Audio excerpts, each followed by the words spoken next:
Hi everyone, this is Eric Franklin from CNET.com, and today we're taking a first look at the ViewSonic VX2433wm. The ViewSonic screen has a slightly frosty matte finish, and on the back, at the top, are two built-in speakers.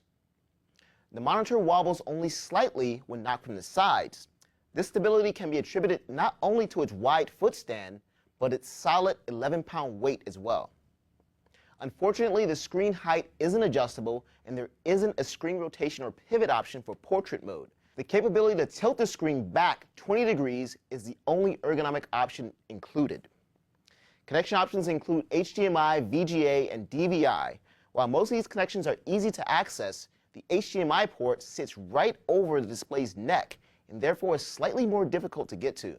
The on-screen display, or OSD array, is located on the lower right-hand edge of the panel and consists of 4 buttons aligned vertically with enough space between each of those buttons to keep your fingers comfortable while navigating. The OSD options include the standard brightness, contrast, and various color options. In lieu of presets, however, ViewSonic provides 4 color temperature options as well as an sRGB option and a user color option where you can change the red, green, and blue values individually. There's also an option to adjust the response time from standard to advanced to ultra fast. We didn't notice any difference in performance when switching between these options, however.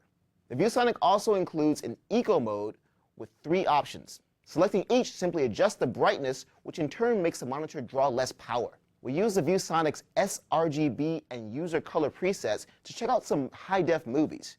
We found that while the overall color of flesh tones was slightly yellowish in comparison to the Dell ST2310, its representation of white was brighter than the Dell, so things like snow and clouds didn't look quite as dark as they did on the Dell.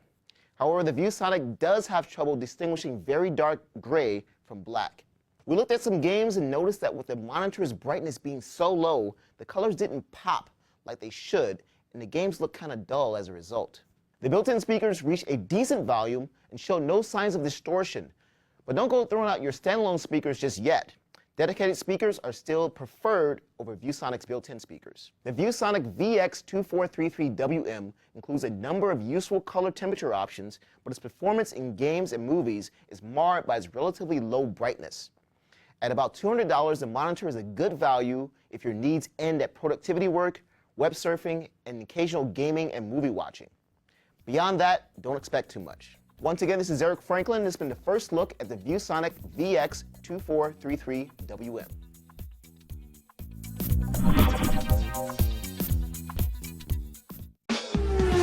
Hey folks, Brian Cooley from CNET.com. Now when we check the performance of a piece of tech, we check the performance of a piece of tech.